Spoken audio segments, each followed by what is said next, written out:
আসসালামু আলাইকুম মুসলিম ভাই বোনেরা কেমন আছেন? এটা হচ্ছে আমাদের পবিত্র কাবা শরীফ। দেখুন, রমজান মাসে লক্ষ লক্ষ মানুষ কাবা তাওয়াফ করতেছে তাদের গুনাহ মাফ পাওয়ার জন্য। আমি আজকে আপনাদের দেখাবো যে আসলে কাবা শরীফের মানে মক্কা যে কাবা ঘরের আশপাশে কী কী আছে গুরুত্বপূর্ণ স্থাপনা, যেগুলো আপনারা অনেকেই উমরা করতে গিয়ে মিস করেন জায়গাগুলো বা নাম জানেন না অনেকেই। আজকে আপনাদের দেখাবো।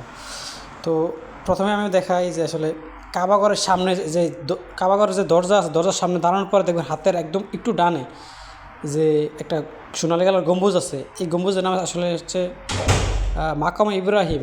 এটা মাকাম ইব্রাহিম নাম বলার কারণ হচ্ছে এটা হচ্ছে হজরত ইব্রাহিম আলাইহিস সালামের পায়ের ছাপের যে পাথর আছে এটার ভিতরে, এই জন্যে মাকাম ইব্রাহিম নাম বলে এটাকে।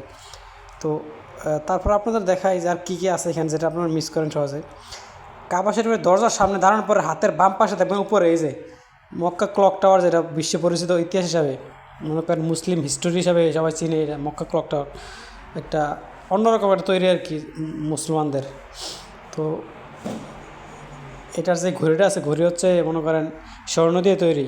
আর কাবাঘরের যে দরজা আছে এটাও পুরোটা স্বর্ণ দিয়ে তৈরি। الله أكبر الله